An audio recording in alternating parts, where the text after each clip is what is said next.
It's time for MacBreak Weekly. Renee Ritchie, Andy Anako, Alex Lindsay's back in with us, and another $5 million, euro fine for Apple with the Dutch. What's going on there?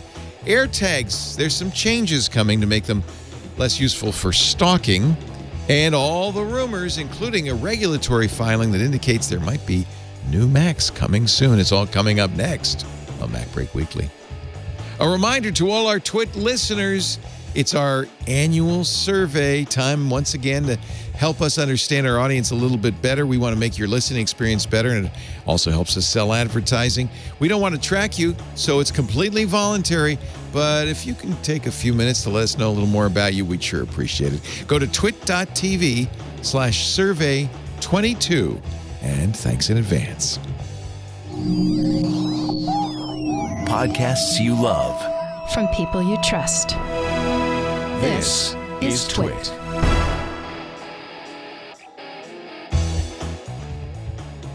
This is MacBreak Weekly, episode 805, recorded Tuesday, February 15th, 2022, the Freedom Clicker. MacBreak Weekly is brought to you by Imperfect Foods. Combating climate change feels big and overwhelming, but there's an easy and delicious way to make an impact. Imperfect Foods. Right now, Imperfect Foods is offering listeners 20% off your first 4 orders when you go to imperfectfoods.com and use the promo code MacBreak. It's time for MacBreak Weekly, the show where we cover the latest Apple news with our esteemed and talented Apple co-respondents. Alex Lindsay's back in the house. Thank you, Alex. It's great to have you again. It's good to be here. OfficeHours.global and 090.media. From WGBH in Boston, it's Andy Anako. And famous YouTube celebrity Renee Ritchie. YouTube.com/Renee Ritchie. I'm on the mic, Leo. Don't hold your mic that closely. It's okay. Never stroke your mic. Okay. I want to feel like, like radio days. Yeah. And we're just having this real intense conversation. Intense conversation. Do it like Rogan does. I can't be that disinformative. Bad advice. it would take me a lot of work. All right, you got to tell me. Cheese. Should I get excited? Apple files new Macs in the Eurasian Economic Database. This is a regular feature of new Macintosh announcements. Usually, this is model number A2615, 2686, and 2681. All listed as running Monterey, so it's a Mac. No other details, just those numbers. Apple has to file these, of course, it's like the FCC. It has to file these ahead of time. How far ahead of time? The question is, is it 3 weeks away? Are you looking at your watch, Leo? I'm looking at my watch. How close are we to a Mac Mini, Renee? It seems like I think damn close, Leo. I think damn close. Term. We are damn close. Is it a Mac Mini? Like, there's 3 of them. 3 is odd. Like, if there was 2 of them, I could say like it's the Pro and the Max. Those are the 2 SKUs. But 3 of them is like, that feels like maybe it's more than one. I don't want to get my hopes up. I don't want to get anybody's hopes up. I don't want to be that person. But when there's 3 of them, I'm like, what could it really be? Is like Pro, Max, a dual Max? Like, let's go crazy. An iMac, a Mini, and a MacBook Air. Let's go crazy. The Air is craziest, though, because that's M2. If they really start M2 before the Macs and Pros are it's cats and dogs, Leo. They're living together. I don't know. I'm just excited. That's all. I'm overexcited. I'm so ready to buy more Mac Minis. That's all I have to say. Yeah, this is all we talk about on the show in the last few weeks. Mac Mini? It's so much power for the price. I think that's the big issue. If you don't need a laptop, you just get a lot of power. Well, and Lisa has an iMac, which we have to replace because it's a 20, I don't know what. It's Intel. It's a 2016, I think. And it's really starting to... It's starting to bog. It's like a green bubble computer. It's starting to bog. Yeah. It's starting to bog. She's having problems with it. She's got that, whatever it is, 49-inch Predator monitor. And I said, honey, you could have 2 Predator monitors. You could have 110 inches of screen curving around you. All you need is a little Mac Mini in the middle. You will have to buy her a separate space heater though, because these are not going to like. She's going to be used to the warmth that you get on those cold Petaluma nights. No, not going to happen. Yeah. No. I mean, she says, "Well, I have a M1 laptop. I could just use that." And I said, "You could dock that. Sure, you could." Like, yeah, but like you're the animal. CEO. The woman deserves. You deserve. She deserves. More. You deserve real estate, baby. Yes. And I'm sitting here with my 55-inch Alienware OLED, 120 hertz OLED, thinking, boy, it's fine to have a PC plugged into it, but wouldn't it be something if I had a Mac Mini plugged into it? Yeah. Then how much would you pay? You get a suntan and enjoy it at the same time. How would I connect? I think you want a single keyboard and mouse. You've got a single monitor. How would you swap back and forth? What would be the easiest? Alex, you must do this.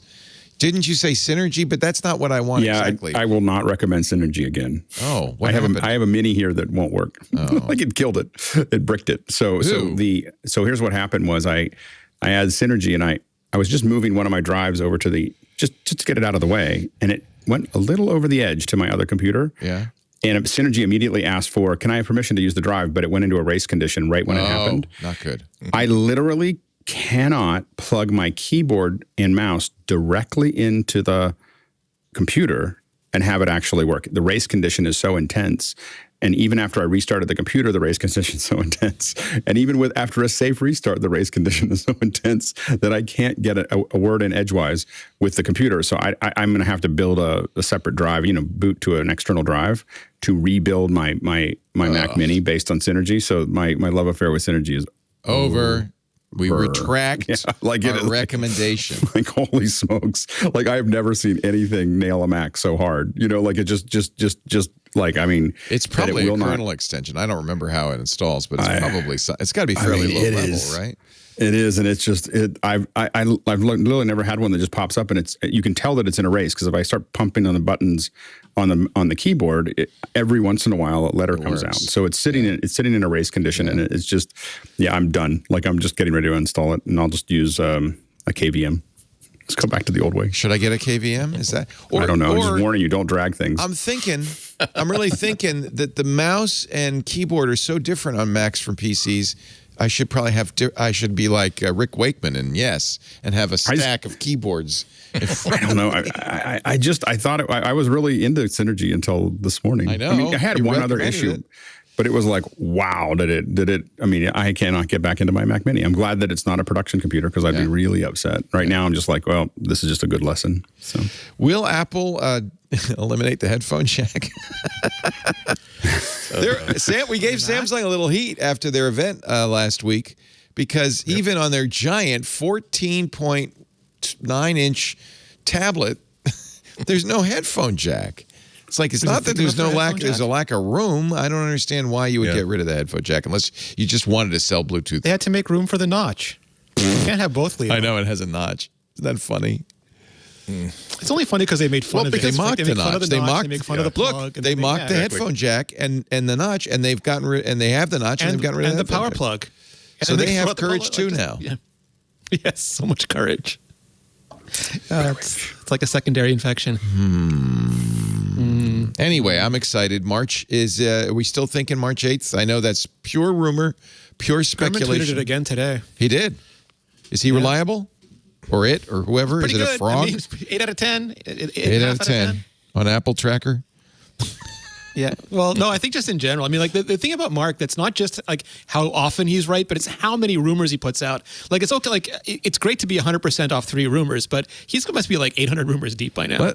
Let's check the Apple Track source leaderboard. Right now, he's number 2. There's some guy named Ross Young, but that's only because probably Ross only has done a few things because he's 100%. Ross said one thing. He's also a supply side analyst, and he just watches the stuff come by and then says what he sees. Yeah, like it's a very different. Given Gurman's situation, that how many rumors he reports, he's very 85.5%, very high profile, very accurate, ahead of everybody else. Tweets. Yeah. I note his icon is a basketball. Yes. Poor Ross has a fish.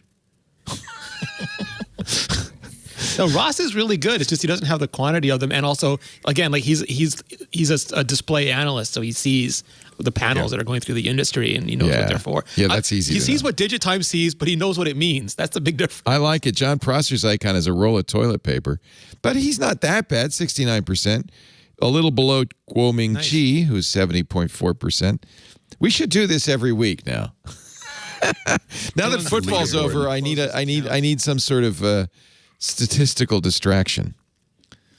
Yeah, Apple Track. How many are gone? Are we going to turn this? Like, go ahead, Andy. I was just going to say, some of the best leakers have all retired this year. Like Dylan DKT has just left Twitter, and Kang left, and why? Why do you think? Dream is gone.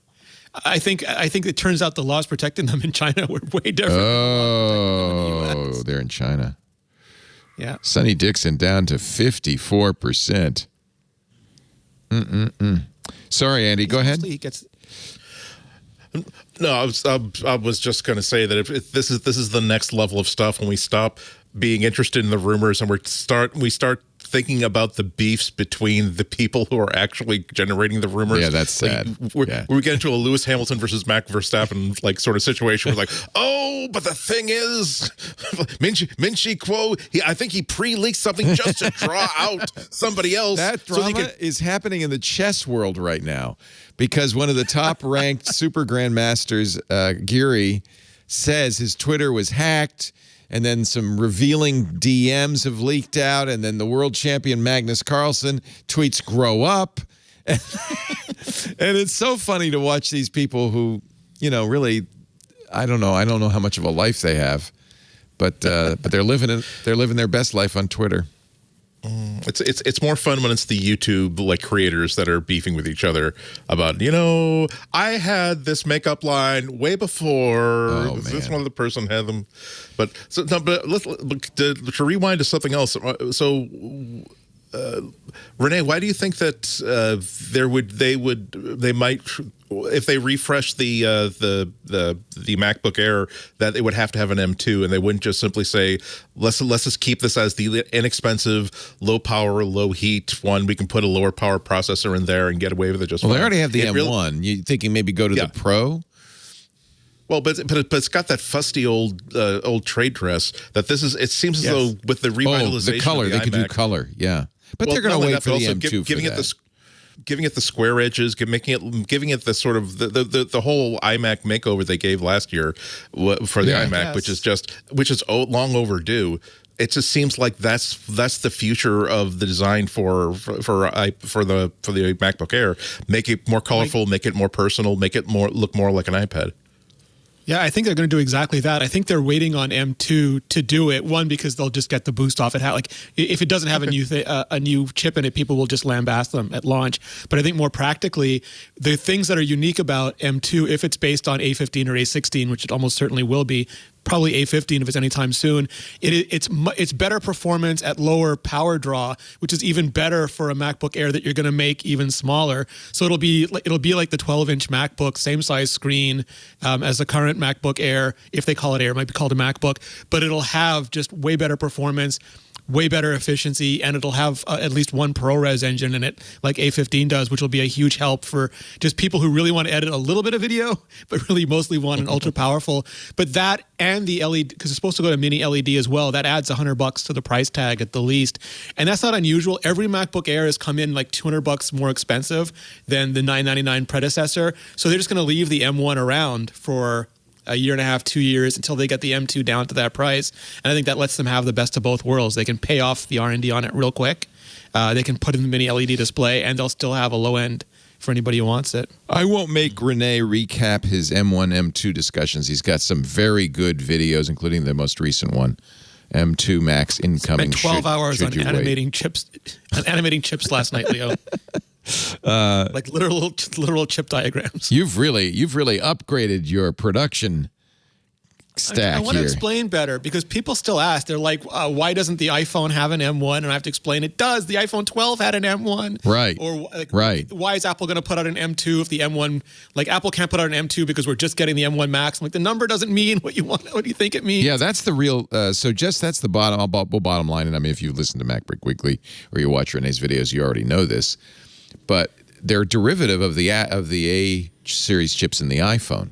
So so you can get a newer M designation, like because it's going to be the A15, but it's not going to be the killer chip that's coming down the road with presumably an M2 Pro, an M2 Pro, or an M2 Max. And it's not new. Like an Intel Core i3 12th generation isn't more powerful than a Core i9 11th generation. Like the number of cores makes a huge difference in a lot of workloads. But Apple doesn't have as many designations, so it's... They will now. Intel, it's confusing. Apple, you expect it to be linear. Well, you're going to have like the nothing, and then the Pro, and then the Max, and then a number of dies. So we're getting there, Leo. Yeah. Yeah. And I think that that's one of the reasons a lot of us like the minis is because it's less of an investment. When you need to buy another one, you buy another one. It's not $3,000 for each one of these. Yeah. And especially since a lot more people are working at home, it makes more sense. Yeah.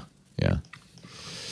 Okay, excitement. It is interesting, though. Can I just add one thing? It's super interesting, and this was the crux of my video from this morning, is that come the holiday season, we might well have an M1 entry-level Mac Mini on the market alongside a Mac Mini Pro and a Mac Mini Max at the higher end, and then an M2 Mac Mini in like delicious colors right in the middle of those, and that'll be true for the iMac and maybe for the MacBook Pro as well. So there'll be a large variety of choice come the holiday seasons, and that's something we haven't had in a very long time. The other thing we've had all along with Apple is this kind of linear progression of devices, and this confuses it a little bit. I understand why people are confused. Yeah. I guess you can still go by price, though, right? Instead of looking so much at the chip, look at the price, because that's still linear, right? The more you spend, the faster it is. My video, Leo? Huh? I just said that. What I think is interesting also is that Apple is getting pretty close to giving you a linear line that goes from about $700 to about $60,000. And there's just a line. You just wherever you want to go in there. Yeah. They did that with the iPod. Remember, it's a good strategy. You come out with this is really analogous to what happened with the iPod. There was this high-priced initial thing, and then over a period of a decade, they expanded the line so that you really covered the whole range. So that no matter what you were able to spend, what you were in the market for, there was an iPod for you. And now I think they're doing the same thing. The hardest thing is for those of us in the pro area still gets into the NVIDIA problem.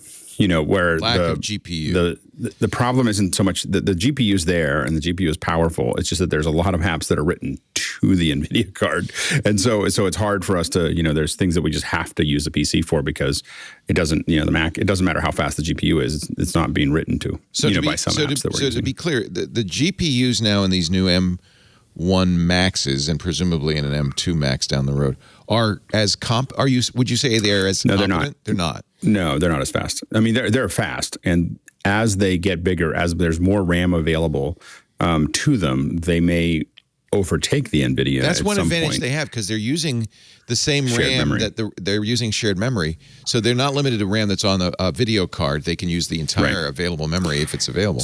So there's a trajectory that has them past them, but when you start looking at Quadra cards, they're pretty powerful. Yeah, and NVIDIA is firing on all four cylinders and maybe 80. Yeah, we were in a discussion in after hours in our office hours thing about crypto and people mining, and it came up like, have you mined with the M1? And they're like, yeah, it's not worth it.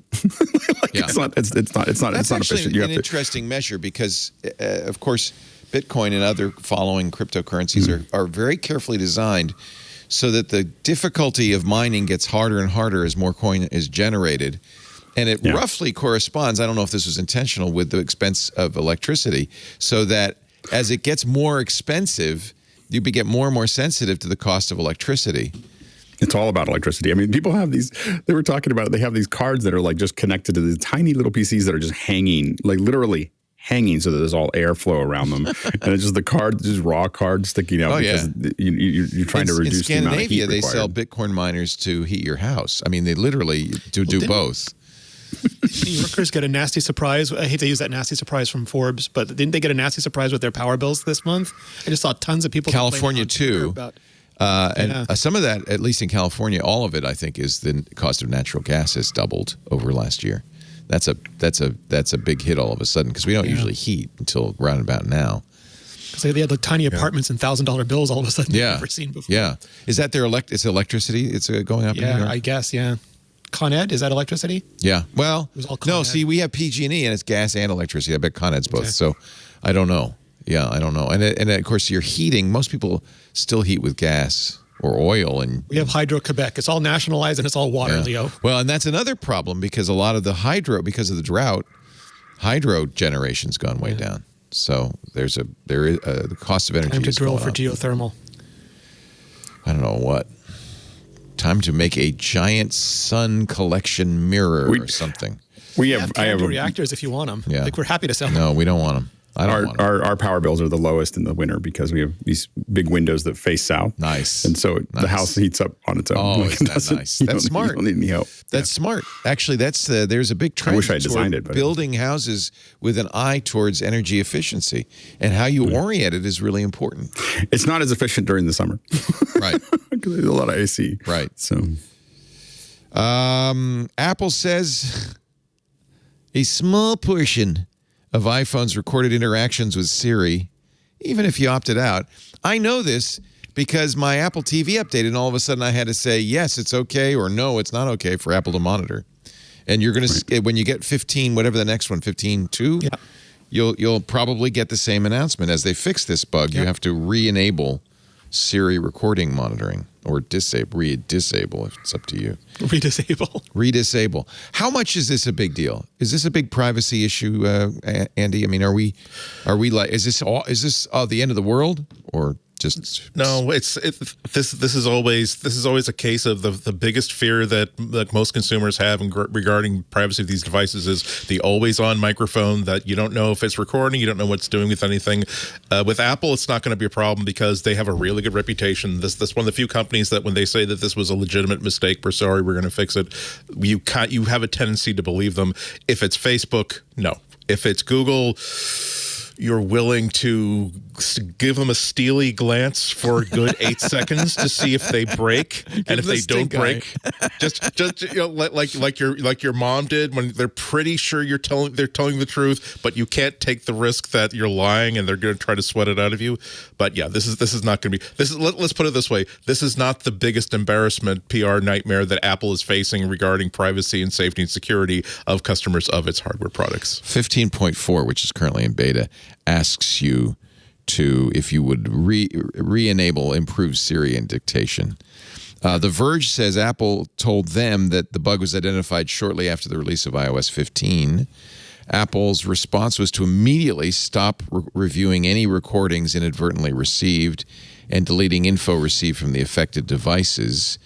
After discovering the bug, they just this is why you have to go through the improved Siri and dictation setting again. They immediately disabled the feature for many users, and then in 15.2 corrected the opt-in setting. So it's fixed in 15.2, but you're going to see this across all your Apple devices. You're going to get a prompt asking for your permission to enable the improved Siri and dictation feature. That's going to happen at least for sure in 15.4. So Apple, this is a little confusing, I know. This is Catherine Franklin from Apple talking to The Verge. With iOS 15.2, we turned off the improved Siri and dictation setting for many Siri users while we fixed a bug introduced with iOS 15. So it's off. But then they're going to, I guess it's going to be, you're going to have a chance to turn it back on if you wish with 15.4. Yeah. I don't care if, I mean, is this the loud sex problem? What is it people are worried about? I don't, little snippets of things. Just in principle, you don't want a recording of yours to go elsewhere. Yeah. But it's an important part of making this device work. If the device sends feedback that says that, by the way, Apple, my creator, I had a problem parsing a certain piece of text, it is very, very important to know, well, what text were you stumbling on and how do we fix that? Right. Because otherwise you're not going to be able to improve it. It makes it better. But this is one area in which people should be paranoid about. People should expect a very high level of standard from the makers of these devices because because you can't just simply wave them off and say, "Oh, well, just trust us, trust us." Why would we be collecting information from you in 2022? Information is valueless. No, you need to be able to you need to earn people's trust, and this is how you do it. On the other hand, if you use Zoom on a Mac, you might want to update it because it too well, I don't know what they were doing with it, but they left the mic on by accident after your meeting, and the only reason we know is Monterey tells you, "Hey, the mic's on." Yeah. See, this is why I love the idea of hardware switches on microphones and hardware covers on cameras. That there's, I trust the little LED, you trust the little indicator that's controlled by software, but there's nothing like having a stub headphone jack that's jammed into a microphone slot that says that, look, there is no possible way you could be getting sound off of this thing. You gotta love Cashmere Hill, New York Times. Oh, what's that? Oh, you get a little shutter. It's just one of the webcams. One of the webcams, but it comes with them. A lot of them are coming with that. About half of the ones that I'm buying right now for research come with a little. Yeah, that's the way it should be. Yes, since all the work from home incidents we all had to watch on loop. Ooh, I think that the key factor for me is that bugs will always happen, accidents will always happen. So it's how a company responds to them and how often they happen. Like there have been cases where companies have been told to stop like location tracking, and then oops, it was somewhere else, and then it turns out it was deeper in a setting. It was in another setting. It was in an account setting. There's eight different times it happens that they're still recording this stuff. Then you're like, okay, fool me once, shame on you. Fool me twice, shame on me.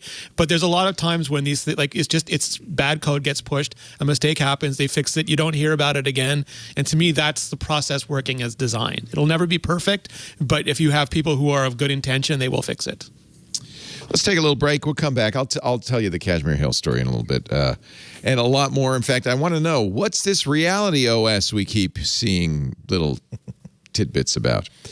Before that, I want to ask, have I told you about Imperfect Foods? You want to make the world a better place and save time and money grocery shopping? Imperfect Foods. It's a grocery delivery service, offers an entire line of sustainable groceries that taste delicious, but here's the important part: reduce waste just by embracing the natural imperfections in food. Now, before I start waxing ecstatic over my Imperfect Foods, I want you to check imperfectfoods.com and make sure that they deliver in your neck of the woods. If they do, sign up. You can personalize your weekly grocery order with fresh seasonal produce, pantry staples, yummy snacks. People, when I first heard about it, I thought, well, what is this going to be? Is this going to be, a radish that looks like it, Richard Nixon? Is it going to be? And it's not. But it's things like, okay, so the apples. We always get apples from Imperfect Foods. And they're just like the apples I used to get when I was a kid. We'd go out and pick apples on the apple tree. They're a little smaller and a little engineered than the ones you get in the grocery store, because apples, they hybrid them so that they will last forever on the shelf and that kind of thing. These are like the old apples that I used to get. They're sweet, they're delicious, a little smaller. In every other respect, they're perfect. Artichokes, same thing. Broccoli, we always have broccoli from Imperfect Foods. I love it. Lisa and I have decided they have the best ground beef, better than our really good grocery store, better than Whole Food. It's really, really good, and it makes me feel good. Oh, and another thing I love about Imperfect Foods, they deliver weekly by neighborhood.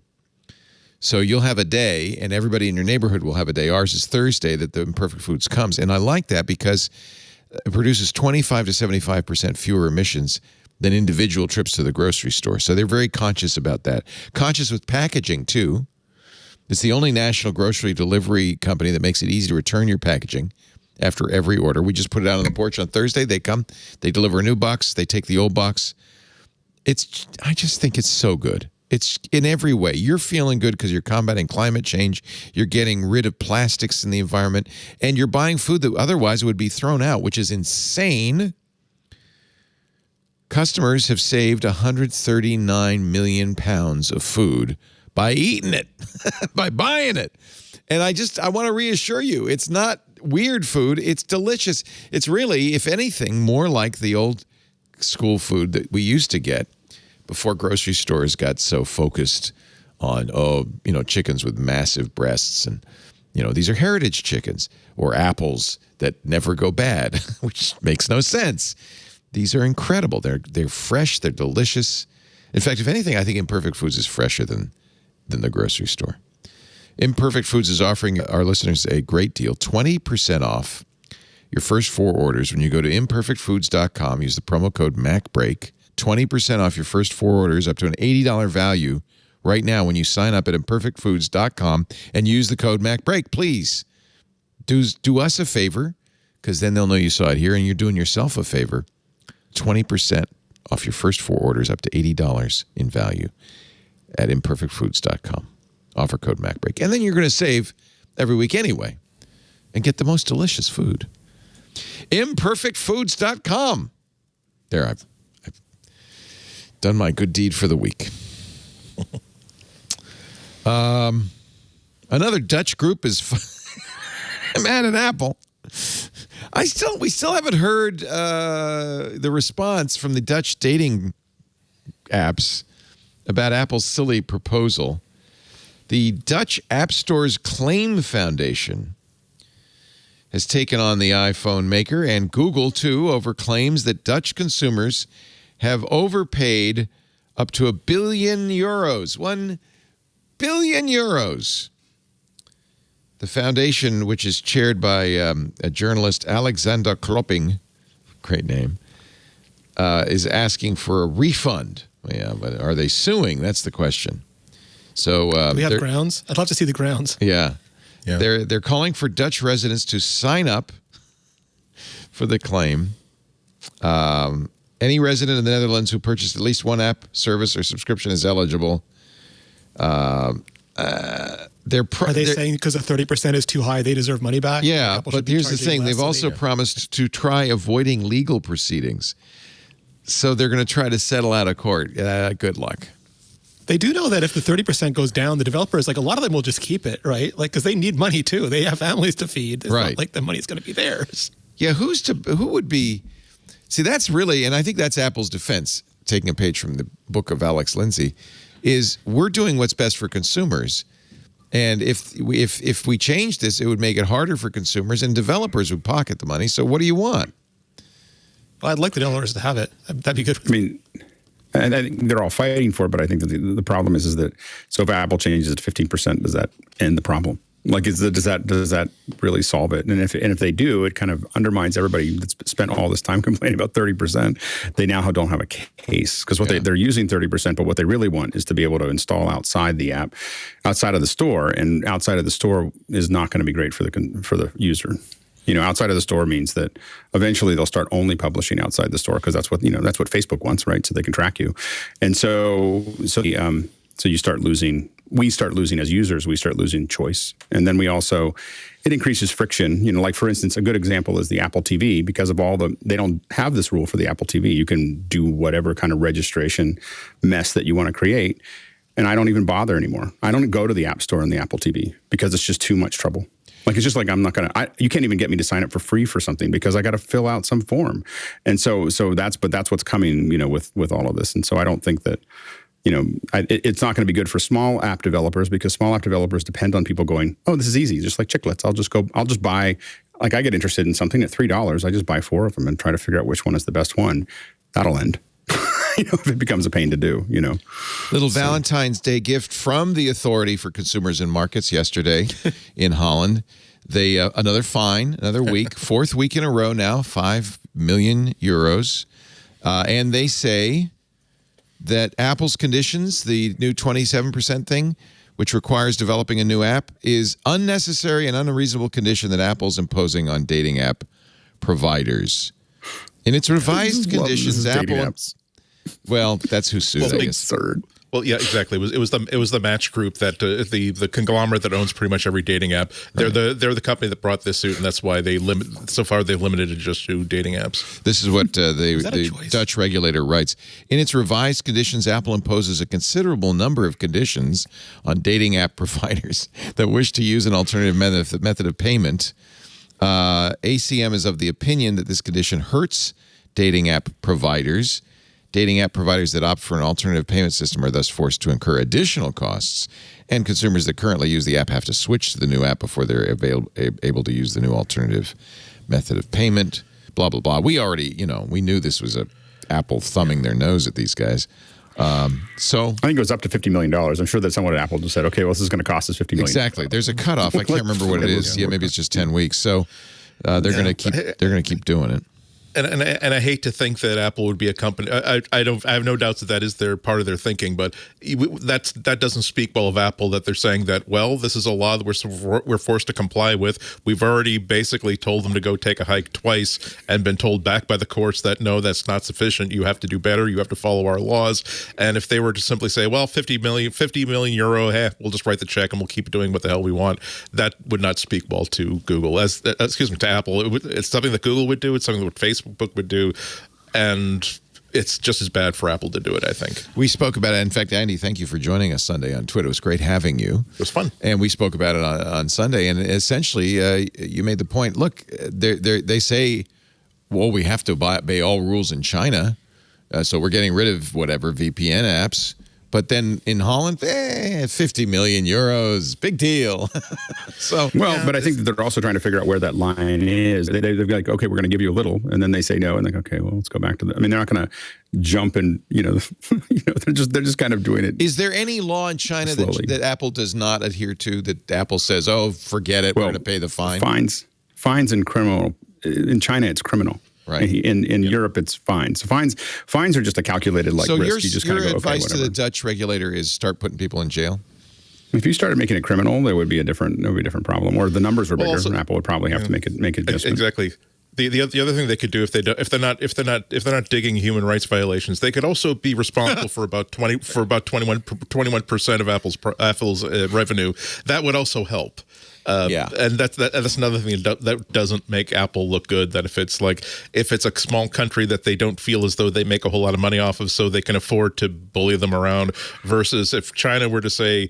If China were to simply, it's a complicated relationship. I absolutely acknowledge that China is also very, very much dependent on, very, very much in favor of keeping good relations with Apple going.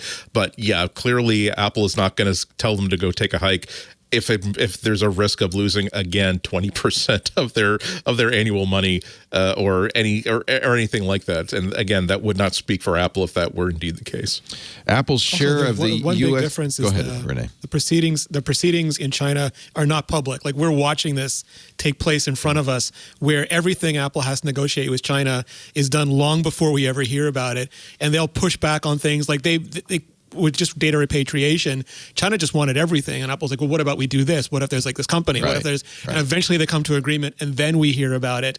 With Holland, if this was all behind closed doors and eventually it said Apple's agreed to blah blah blah, that'd be very similar. But we get to see it in public, so it's just like, oh, Apple's negotiating in public, and we'd never. Well, that's a good point. In fact, we found out recently, remember this 5 years ago, Apple and Google and others made negotiated a deal with the Chinese government, which is expiring now. But that's right. We don't see what happens.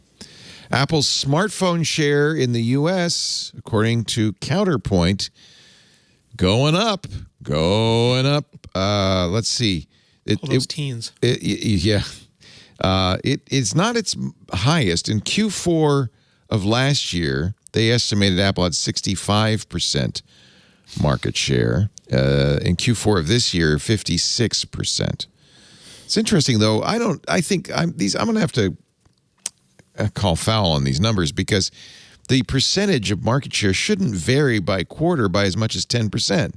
That doesn't make any sense at all. People either have the phone or they don't have the phone. So, did Samsung's market share really go up from Q4 2020 to Q1 2021 by 11%? That seems odd. So anyway, but that's the numbers. I'll give them to you from Counterpoint. The problem is I don't know how they get it. There's only Apple and Samsung really know for sure. Nevertheless, still more than half, but nowhere near monopoly size. And I guess that's what Apple really is worried about and cares about.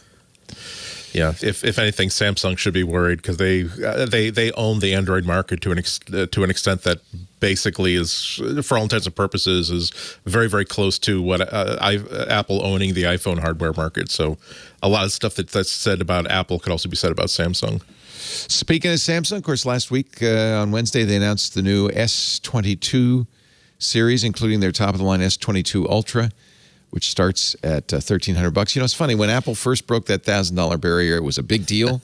Now everybody's like, yeah, well, $1,300. Leo, is the Ultra, is it like a Galaxy Note? I'm unclear by the way the internet has covered it. It is. I wish someone would just tell me if it was like a Galaxy Note already. Samsung still hasn't said we're not going to do a Galaxy Note. But for all intents and purposes, this is the size, 6.8 inches. It's got a stylus housed inside. It's got squared off edges like the Galaxy Note. As a longtime Note lover and owner, to me, it's the new Galaxy Note. And whether Samsung that was always does my favorite Samsung. Yeah, I ordered it immediately. I can't wait to get it. Yeah. But don't get your hopes up, you guys, because even though it's got a very fast Qualcomm Snapdragon 8th generation 1 CPU, it ain't an iPhone 13 CPU. It's not an A15. In benchmarks, this is from PC Magazine, so you could trust it. While the Samsung Galaxy S22 Ultra and S22 Plus outpace all other Android phones we've tested on performance benchmarks, that's because it has the new Qualcomm chip. It lacks the raw processing power of Apple's A15. Can I make a bold statement, Leo? Yes, please. So, like, there was this I was just looking back. There was this article that came out last September that said Apple is suffering this massive brain drain. They've lost all these architects to Nuvia. They're being bought by Qualcomm. The age of Apple Silicon is over. And clearly not the smartest take in the room. But it occurs to me, like, just looking at Qualcomm's roadmap, that the Nuvia architects at Qualcomm, to me, feel very much like Mike Mattis when he left Apple and went to Facebook. At Apple, he was working under Greg Christie and Scott Forstall and Steve Jobs. He had all these editors, these auteurs, shaping him to make some of the best computer interfaces we've ever seen. At Facebook, he spent like 5 years making chat heads. Like, he had no oversight at all. He could do whatever he wanted, did barely anything, and what he did do just was not good for consumers. And I feel like, these people worked under Johnny Cerrugi and under Tim and for years, and they had everything carefully edited. And now it feels like they're at Qualcomm, and it's just like, do whatever you want, guys. They're like, everything that Apple said no to, we're doing now. And I just, I don't know. Here's some benchmarks. This is the Basemark Web, the web browser benchmark. The big long bar at the bottom is the iPhone 13 Pro Max, roughly twice the speed of the S22 Ultra. Geekbench doesn't feel a whole lot better. That black bar at the bottom is the Geekbench score for the 13 Pro. It's 46.47 compared with the Ultra's 34.33 on the multi-core score. Not quite as much of a difference on the single-core score or the machine learning score, but I think the multi-core is what you're going to care about. Yeah. But it's at such a much higher power. Like, what this doesn't account for is that where Apple is sipping like 6 watts, this thing is like a blast furnace. 4,000 milliamp hours in the Ultra. So I'll be interested to see. I mean, I think that Qualcomm has done a lot to improve efficiency, and so the early reports and their reviewers, because nobody is. Dave 2D had a good take too. He's like, no one plays Genshin Impact 24 hours a day. So what you're seeing on a lot of the benchmarks is not an accurate reflection of everyday life, which totally fair enough. But these processors need, like Samsung just promised 5 years of updates like Apple, and how a processor acts today is not your indicator of what it's going to act like when you get that 5th year of updates. We've seen that with Apple already. I'm super happy Samsung's doing it, but Qualcomm really in the areas where they use Qualcomm and not Exynos, because in the Exynos areas, it's Samsung's problem. But in the Qualcomm areas, they've got to make sure that processor is great 5 years from now. Right. Yeah. One place that Apple does lose to the Ultra is in graphics, in the Graphics Bench 5. Aztec Ruins. Oh, no, never mind. Apple wins there, too. never mind. Well, I don't know if they win. They win over the 22, but there's a couple of them. They're a little faster than. The only place Samsung is beating them is in the FHD, the 1080p. They're a little bit faster. They're burning power to do it. Yeah. So we'll see. I ordered it. I'll let you know. I get it on the 25th, so I'll let you know. Battery life is going to be a good question because it is a relatively small battery. Although early reviewers say the battery life is very good. So We shall see. Well, it is the Note is a unique product. But if I were considering a choice between an iPhone and the Ultra, it would one of the factors would be, oh man, I really like the idea of having like the S Pen. I like the idea of having a stylus and a display that's going to respond to it. And that's always been one thing that I've always one of the long things I think about is like, what if Apple were to do an iPhone, just reserve it for the most expensive iPhone, only with like the larger screen, but what if they were to do some sort of pencil support that will approximate what you can get on the iPad? I mean, I know that originally most of the bottlenecks were that, well, the screen doesn't refresh nearly fast enough, the scanner does not refresh fast enough, but now we're seeing native displays of it can do 120 easy. And I think that was the original refresh rate for the first generation of iPads that used the Apple Pencil. Second. I could be wrong about that. Second, thank you. It seems like it's closer to something that's doable without having to basically create an iPad sub mini in order to make that happen. But because that would be, imagine just a leather case that has a room for a large iPhone Pro and maybe a stubby, like a super sharpened Apple Pencil. That's one of the things that could get me to switch back real damn quick. The Samsung does have the stylus built in, which is, this is the other thing Apple's going to have to figure out. Sasha Segan, in his benchmark review on PC Magazine, does say, I'm a bit concerned about the thermal throttling I saw in the Galaxy S22 Ultra.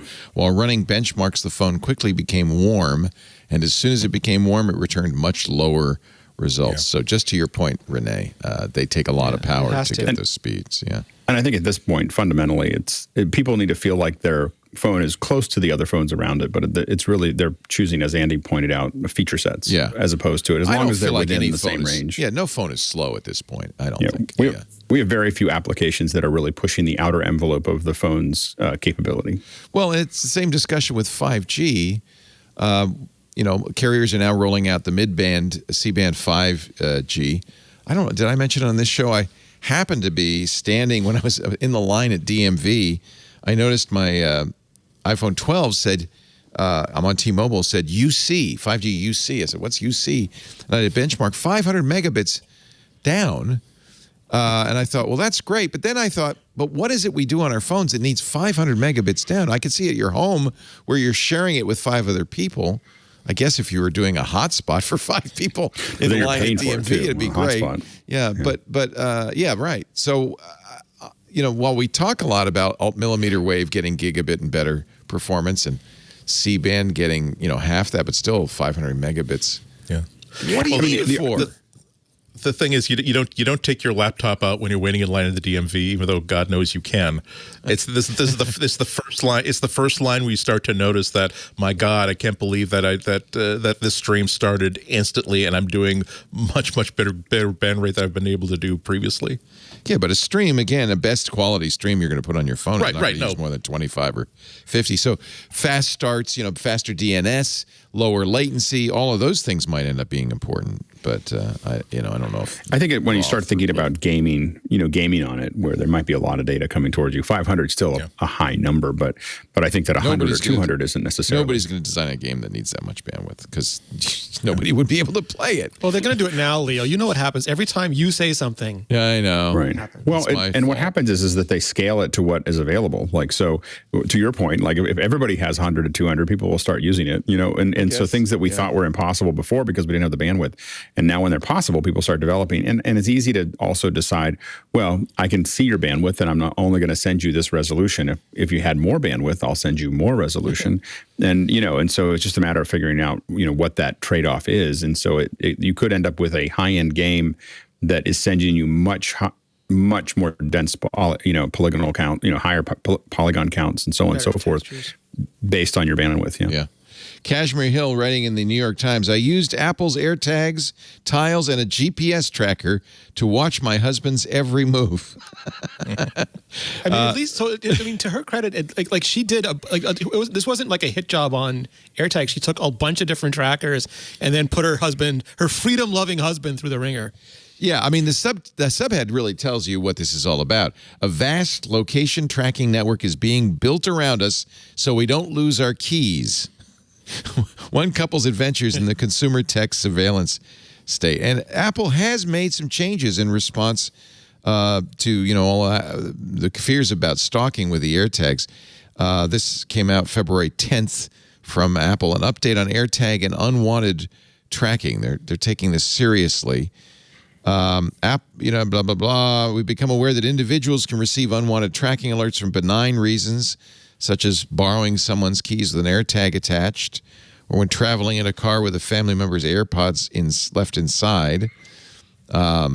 We've seen reports of bad actors attempting to misuse AirTag for malicious or criminal reasons. We've been working closely with various safety groups and law enforcement through our own evaluations and these discussions. We've identified even more ways we can update AirTag safety warnings and help guard against further unwanted tracking. I got to give Apple credit because, as we've pointed out in the show, they're inexpensive GPS devices that do a far better job. In that article. Yeah. In the article, I mean, in the article, it was very clear by the end of the article that Apple was not the best one to use for what you really want to snoop on your spouse. Well, when we used the Airland C, we used those for our trucks. So we used to use them for our trucks, and it was useful. So Apple is providing paired account details in response to a subpoena or valid request from law enforcement. So beware, criminals. Apple knows who owns those AirTags because each is unique. Santa Claus. In fact, we have successfully partnered with them on cases where information we provided has been used to trace an AirTag back to the perpetrator, who was then apprehended and charged. Apple's going to protect your privacy. Yeah. Law enforcement has shared their appreciation. But here's some things. There'll be new privacy warnings during AirTag's setup. Just so you understand better, I think this is a good idea, exactly how this works. It still doesn't help somebody who doesn't have an AirTag or, more importantly, has an Android device. Addressing alert issues. I think that's supposed to warn the potential abuser that they're going to be tracked. I think that's the AirTag is designed, it says, to be detected by victims, and that law enforcement can request identifying information about you. So that's the point of that. Addressing alert issues for AirPods. We've heard from users who've reported receiving an unknown accessory detected alert. We've confirmed this alert will not display if an AirTag is detected near you.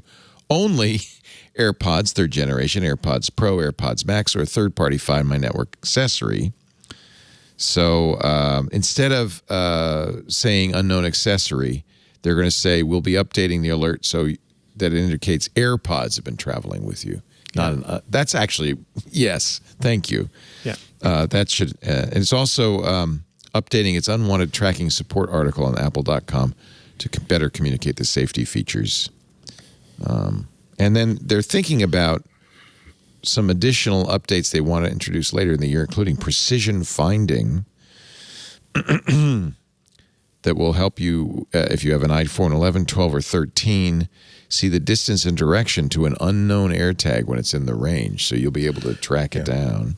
It makes it easier to find it as opposed to just getting a warning that, hey, it's time for you to tear apart your entire car or tear apart everything within a 20-foot radius in order to find you. Yeah. And that's the ultra wideband is capable of a pretty accurate position. So you shouldn't only have a box of about 10 centimeters that you have to worry about. As an iPhone user moves, precision finding fuses input from the camera, AR kit, accelerometer, and gyroscope to guide them to the AirTag through a combination of sound, haptics, and visual feedback.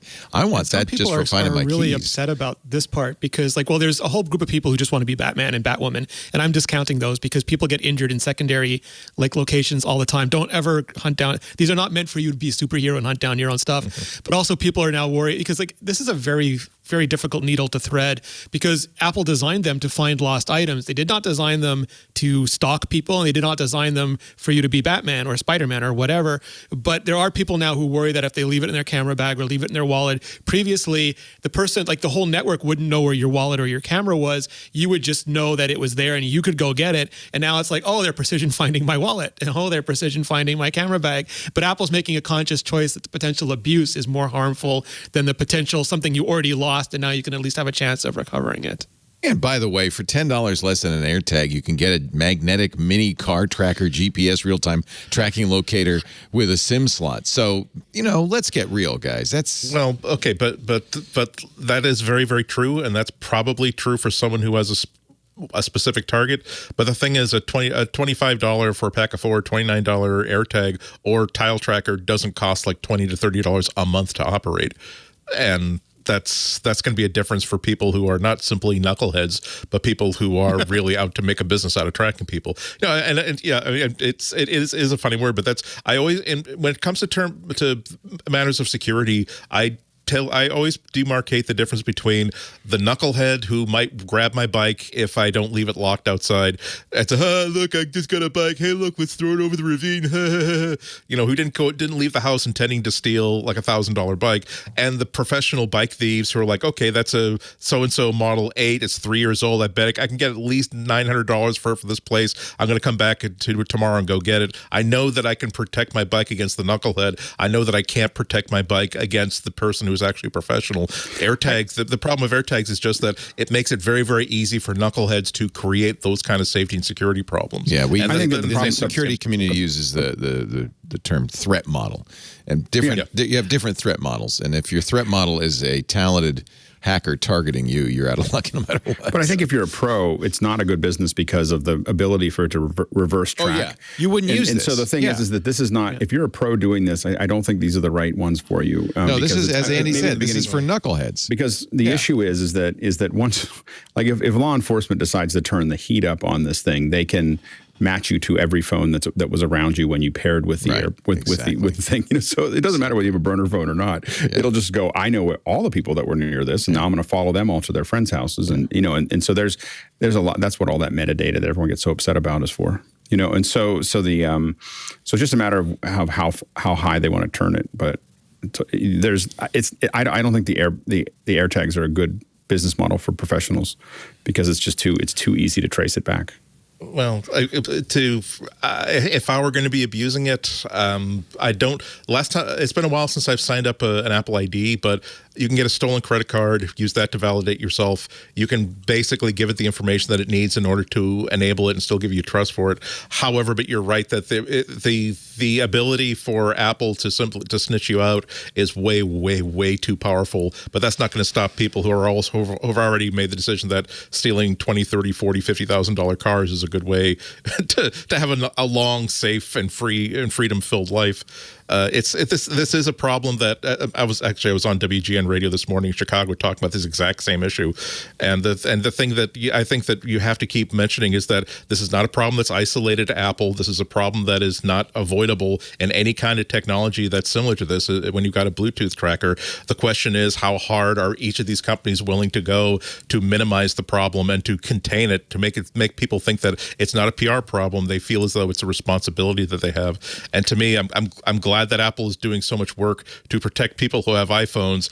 It really does make you feel, though, as though isn't it nice to have an iPhone? Isn't it nice to have the security problem affect you by a company that's making the same company that's making your phone?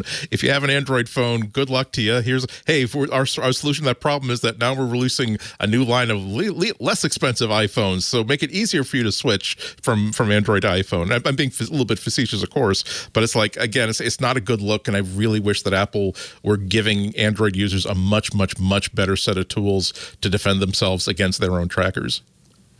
Could the Samsung app work? Like, I was just curious, like, because as far as I know, Tile and Samsung are addressing this by just making blanket Bluetooth scanners. Like, they never intend, like, they never built anything. They didn't prepare for anything like the pushback that they're getting. Apple was like a little bit of the way there, so they can expand on that. But they didn't. So they've made like blanket Bluetooth scanners. So I wonder if, like, at any point the OS will just built in a blanket unknown Bluetooth device alert, and then we won't have to worry about the apps or the specific.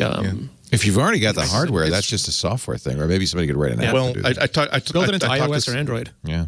I talked to someone about it a while ago, and they said the problem is that how do you discriminate this Bluetooth device against others? There are Bluetooth device IDs, but are you going to be able to account for all of them? So you'd have to create specific countermeasures, specific detectors for specific devices to make them really, really effective.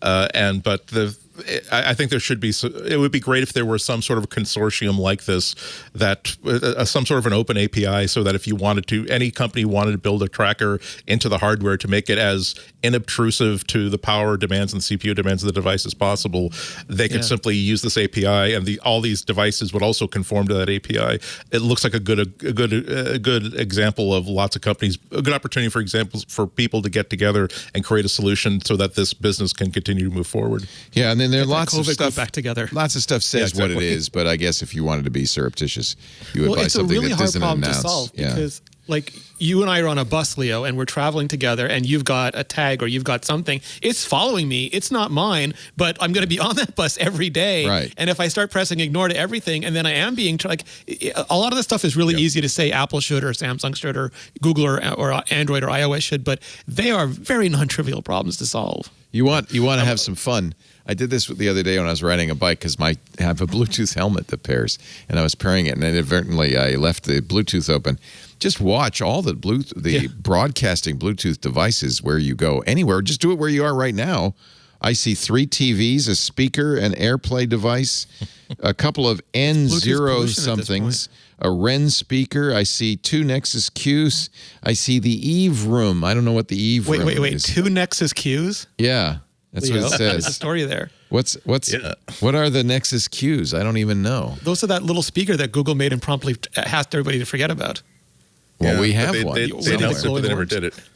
See, that's the beauty. If you turn on the Bluetooth, you can find all sorts of stuff.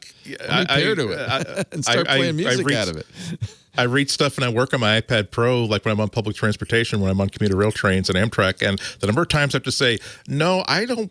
Thank you for informing that there's a pair of AirPods Pro nearby, but I really don't want to connect to them. But thank you. That was worth pulling me out of my work for. Yeah.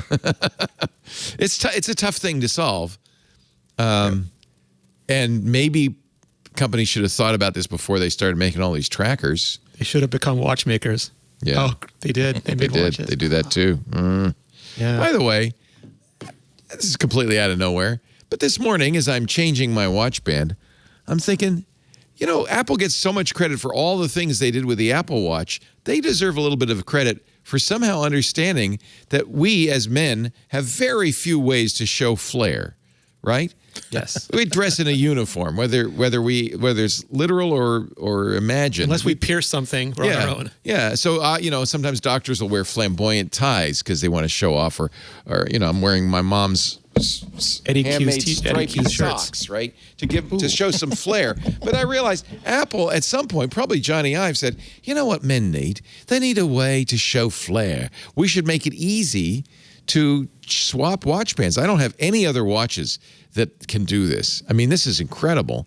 Every other watch, you need a tool to get the pin out, and you I've done it, but it's a pain in the butt to switch watch bands. And as a result, there's a massive market in Apple watch bands, of all things. God bless Johnny Ive. I know he lives in a white room. It was like 100 years with us manually resizing our own links, and Apple comes out and it goes, no, we're not going to resize your links like an animal. We're just going to pop them out. Yeah. We'll pop them. Bless them. And I have I don't know, I don't have a Rene Ritchie size collection of watch bands, but I have a fairly size, because it's fun. Sometimes you want to do something different. And as I said, men don't have that many options for flair. It's become a tradition to switch to the rainbow band during Pride Month. Yeah. Nice. It's like it can't go more a few days. Realize that even on I do have an Apple Watch, but I also have like a Fitbit, and it's like, yeah, you know what? I'm gonna buy it. I'm gonna get out the Pride band for the Fitbit because Apple has trained me that this is the month where I need to have a rainbow band on my wrist. You can't change the band on a Fitbit. Did they do that after Apple made it easy on the watch or before? Maybe Apple took a cue from Fitbit. Ooh, Pebble. It must have been Pebble. Yeah, I think Pebble. There was a watch design where it was still a traditional watch post design. However, the post, instead of the spring for the post where you squeeze it using a tool, there was actually a little sliding switch that could disengage that. I might be wrong and thinking that might have preceded it by a little bit, but even if it did precede it, it was nowhere near as convenient. It wasn't the Pebble, or as easy to use. It wasn't the Pebble, because here's CNET showing you how to change the Pebble watch band, and it involves a fairly scary tool that looks like a dental instrument. So Oh God. I'm going to say it wasn't the show the tool. Oh, I skipped back too far. I want to show the tool. You know how these YouTubers, they go on and on and on. Here's the tool. Oh my God. It looks like I feel like I have a I think it's a dental pick. I really do. I don't. Okay. If I need that, it's not easzy. If I need a tool, I have to call it's not iFixit. easy. It's not easy. Yeah. Maybe Fitbit invented it, and Apple just said that's a good idea. Probably Mark Newsom with a candlestick in the library. I like it. So now you know my flair, my watch, and my socks. Let's take a little time One last out. thing, can I add, Leo? Because Yes. the other thing that Apple's doing is because the alarm, like there's a trilling sound, a chirping sound that the AirTags will make if they detect that they've been around an iPhone that's not registered to it for a while. They're making that shriller is my way of describing it. They're going to use a higher pitched tone and make it louder, so it's harder to not hear. But also for people who are lower or have no hearing, they're going to blurt out an alert as well, so that if you have an iPhone or you're running the Google Tracker app, it'll pop up visibly to you as well in case it's too far away or you can't hear it. I think the biggest problem I have is that I just get so many alerts now that I don't know which. As mentioned before, I get so many that say your AirPods are not with you. I'm like, they're in my pocket. Like I open them up, they're in my pocket. There's so many false alarms that I just don't know what to pay attention to. I think that's the problem I have. I agree.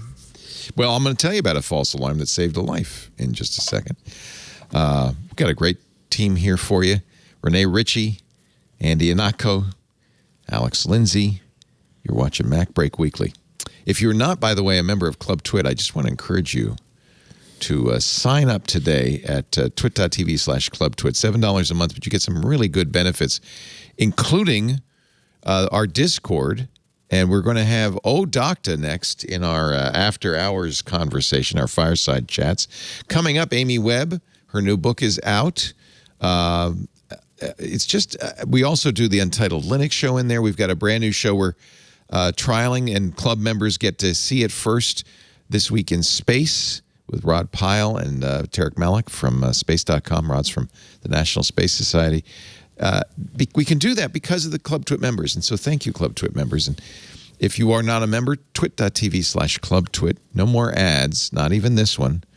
And a lot of new content, additional content, plus, of course, access to the great Discord server.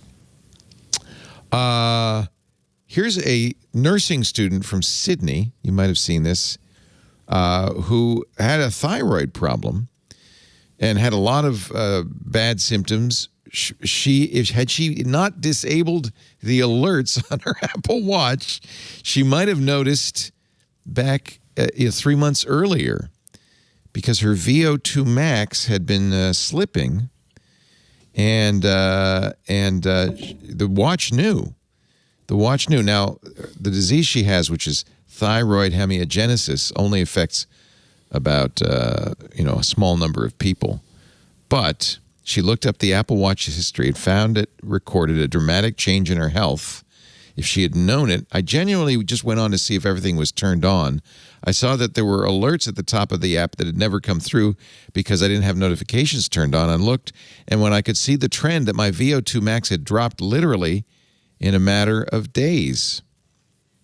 So she's now awaiting treatment for her condition, but she wanted everyone to know you might want to check your health readings every once in a while if you've got notifications turned off.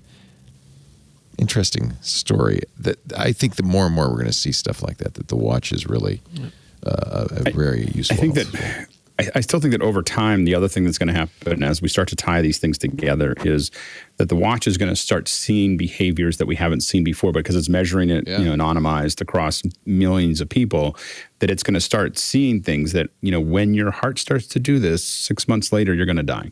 But I mean, eventually, no, maybe not 6 months, but whatever it is, it sees something that you can't see unless you're just measuring people all the time. So that's the whole thing, is that it's going to change the way we do. I mean, I think that Tim Cook is right, that it's going to change the way we think about health and medicine and a lot of other things because it's persistent, and it's on our wrist all the time, and it's going to see, data that can be correlated over time back to, health risks. Oh, wait a minute. My VO2 max has been below average for a year. I'm in Where do you even see that? deep trouble. Go to health. Go to your health app. The health app has all that stuff. It's very valuable. As at a below average fitness level, you may find it hard to do some things. Wait a minute. You son of a gun. No, I think that everybody should, this nurse's point is well taken, should check the health app, and there's lots of metrics in there. I turn everything on. Everything I've got should record to health. Blood pressure meters, my scale, my sleep trackers, my food intake, because I use Noom, and that goes into health. So all of that stuff goes into health. Yeah. It's particularly valuable for people who live alone, that if you have a spouse, if you have people living with you that can notice that, yeah, you've been in bed a lot lately, or you know what, you stumbled a lot more than I'm used to, or your speech is a little bit slower than I'm used to hearing. That's the sort of thing that makes things add up and makes you think about when was the last time you had a full checkup.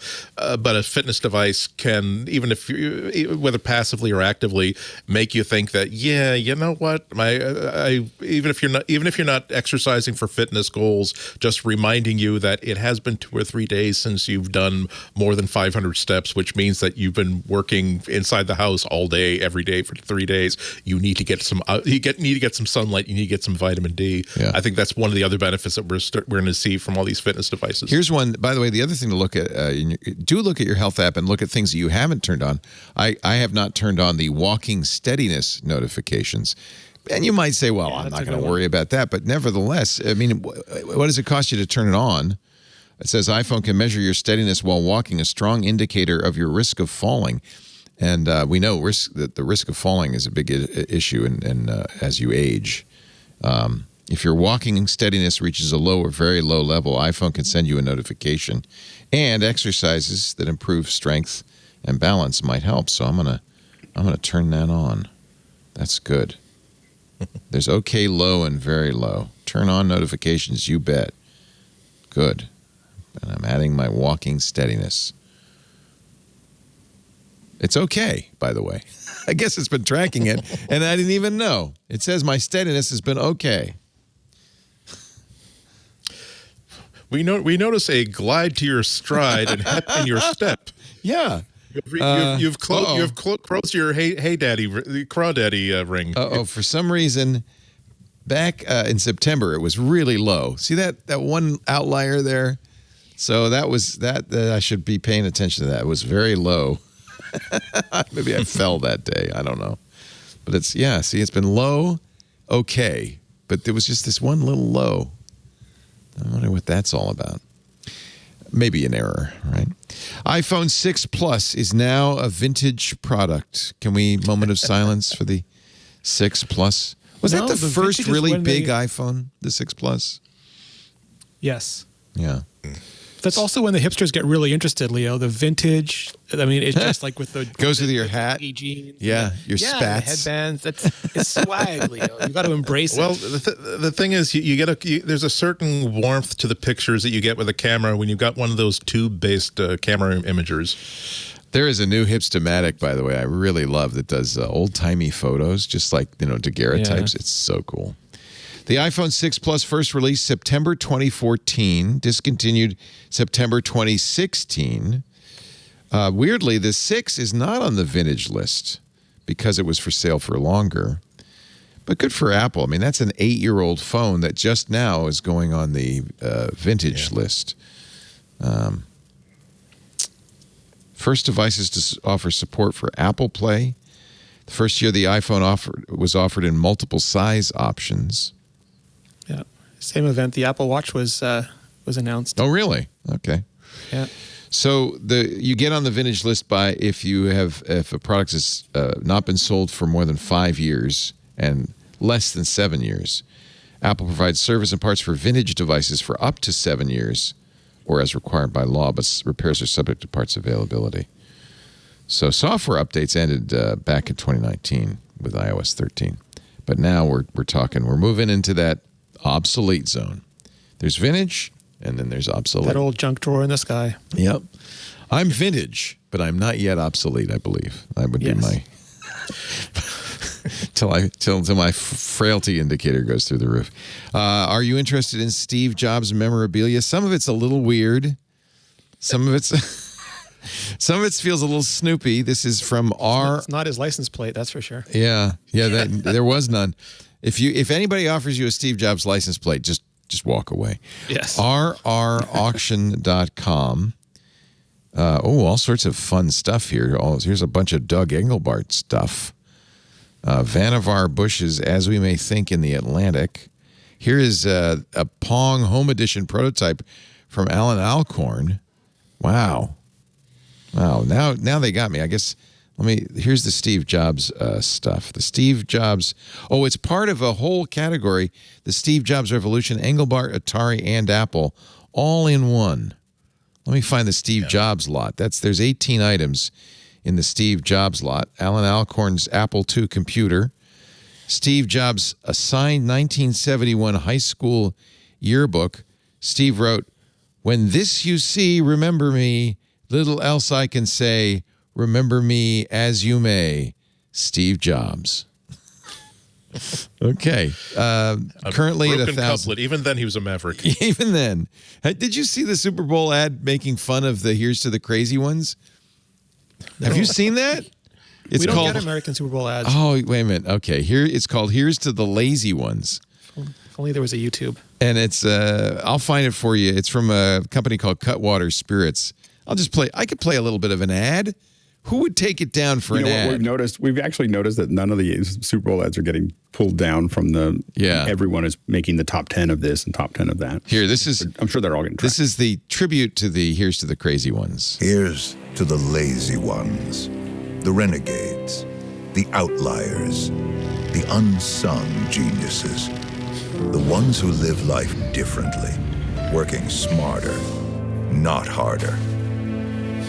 You can make fun of them or ignore them, but the one thing you can't do is disagree with them, because they reach better results with less effort. It's pretty funny, isn't it? Human race in new ways. You got to see the video because they're doing all these lazy things. And while some may see them as the lazy ones, we see pioneers. Because the ones who make the most of their time are the ones who are ahead of it. Cutwater. Bar quality cocktails in a can. Get Dreyfus for this? I'm sure they could have got Dreyfus for this. You get cocktails in a can. Why would you make a cocktail when you could be lazy? I think that's brilliant. And I don't know. I guess it's parody, right? I don't think Apple. The only thing they could have done better if they'd gotten Richard Dreyfuss to voice it, then that would have really A+ if they'd just done that. I'm Dreyfuss. I was in Jaws. Here's photos of Steve Jobs, candid photos as a college freshman, of course with a big watermark. I don't know if I'd spend money on that. Minimum bid $200 though. You could have these. Apple computer check signed by Woz and Jobs for $3,430 to Curif Electronics. I think this was to buy parts from the Apple computing company. I think about this in relationship to NFTs. When people say, well, how can you give an NFT a bunch of money? Well, this is a piece of paper that we're trying to sell for $30,000. Yeah, so with an NFT, you, by the way, have the knowledge that the provenance is genuine, I guess. Cleo Abrams has a brilliant video today on why art is valuable because Sotheby's says art is valuable because of the certificate, and NFTs say the Bored Ape is valuable because of the blockchain. Yeah, and I'm not a big NFT fan. And incidentally, one of the big NFT houses had to shut down because of the counterfeits. So there goes your provenance whole thing. Here's Steve Jobs' Atari application. By the way, this one includes an NFT. So you get both, and that's why it's $20,000. Here's a Steve Jobs business card, Vice President of Operations from 1978. Here's another business card from 1983, Chairman Board of Directors. A 30th birthday celebration table card. Somebody's really saved a lot of crap. For the first 30 years of life, you make your habits. For the last 30 years of life, your habits make you. You've helped me acquire my habits, good and bad. Thank you for joining me tonight to celebrate 30 more years of living with them. And there's his bow tie as the trademark. That's kind of cool. That's the universal law. If you save crap long enough, it becomes culture, and then becomes collectible, and then it becomes currency. Yeah, save it. By the way, this auction never ends. bought that as a kid. Maria, she threw it all out. All your baseball cards, she threw them out. When I said, "Mom, come on, this is treasure," she's like, "Clean up your room." It's treasure. It's going to be interesting treasure. that he said for the next 30 years, like for the first 30 years, this is the next 30 years you have it. And he said, normally you would say, wow, that's really depressing that you'd say you're only going to live another 30 years, but he didn't live another 30 years. He didn't get the whole 26. 30. Yeah. He also stopped wearing bow ties, so. Exactly. I was going to say that was the one narrow slice of history in which you can iconify Steve Jobs with a bow tie. Yeah. Yeah. Now then it became the turtleneck because there's too much trouble to sign bow ties. There you go.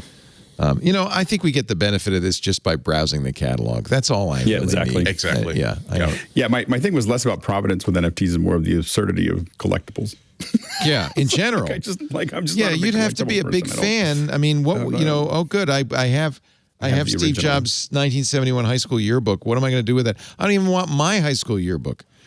Right. So, yeah. Well, this is going to become more significant in like 50 years, 100 years, because there are people that think of every violinist who has like an autograph whatever by Jascha Heifetz in their violin case. It's like when you have something in your possession that was held in their hands of somebody that you admire and look up to and is a model for a lot of your life decisions. That's some powerful, powerful mojo. And so that's I cannot imagine something that is as trivial as a numeric keypad for Mac 120, Mac 512 becoming that kind of a touchstone for anything. But there's some stuff that people are going to kind of enjoy having in about 100 years from now. Bob Marley special edition iPod Classic.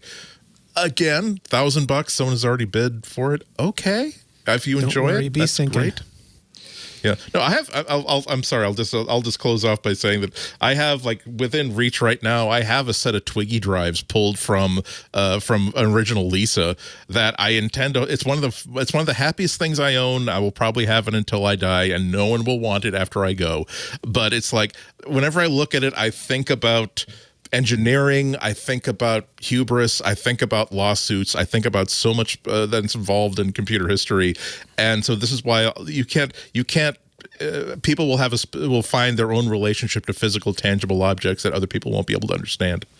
Here's a letter. Actually, the provenance of this one's kind of interesting. This is a letter Steve wrote to a kid. It's being sold by Mark Miller, who's a former executive vice president and general manager of Hearst Magazines. He says, in 1982, I was at a charity dinner 3 years after I purchased the first Apple II computer to use at Hearst Magazines. I met and sat with a young fellow named Steve Jobs. We talked about how his company's computer with a Hercules board boosting memory allowed me to ultimately reshape and optimize my analytical approach to the future. At that dinner, I asked Steve to write a message to my son, Brian, about what he might expect in the future. He said, sure, pulled out a scrap of paper from his pocket, started to write this note. He asked what his name was. I said, Brian, and he's 6 years old. He immediately switched from script to printing so Brian could read his note better. In its simplicity, Steve was envisioning email and a very different future than that of the early 1980s. It is kind of cool. He switched from handwriting to block printing. That's pretty cool. Steve Jobs. And the note reads, when I was 6 years old, we didn't have computers. You're lucky. Keep learning about computers and how they're going to help us communicate with each other. You are our future Steve Jobs. That's a current bid, $10,000. P.S. Don't hire John Scully to do anything. He will screw you over and kick you out of the thing you love yourself. That wasn't to happen for another 7 years. So. He doesn't know that yet. He doesn't know it yet. Anyway, that's at RR Auctions, or auctionsingular.com. Apple leads the headphone market, in case you're curious. Are you surprised? By a lot. If you count Beats. Beats is over 50% of the market. Yeah, so this is from Statista, based on a multi-pick survey of 4,220 U.S. headphone users. conducted in 4 waves between January and December 2021. If Apple's 34%, but Beats is 15%. Put those two together, you got half the market, baby. Then Bose, Samsung, JBL, Sony, Skullcandy, and LG. But 50% of the market goes to Apple. It's really an incredible number. It is. It's amazing. Yeah. And a market that Apple, got into kind of almost, it feels like as an afterthought. I don't think it was. Out of courage. They took courage. Taking the headphone jack out. It was fueled on courage. By the way, number 4, Samsung, who also took the headphone jack out of their phones.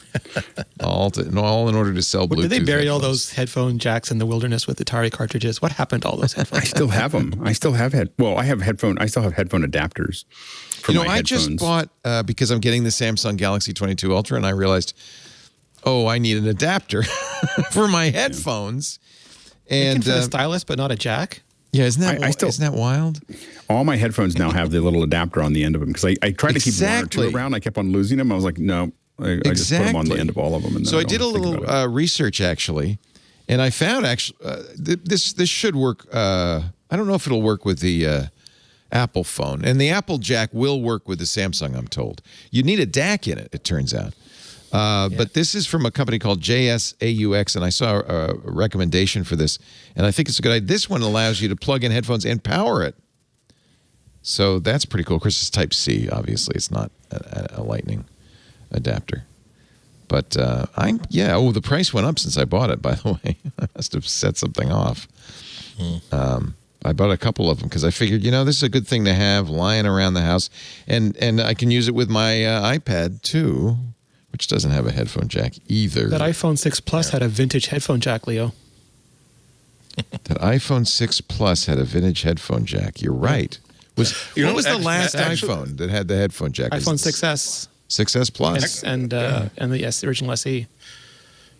And Renee, that goes to your point about like hipsters like wanting the vintage stuff, like because you'll want that warm sound of that analog audio output.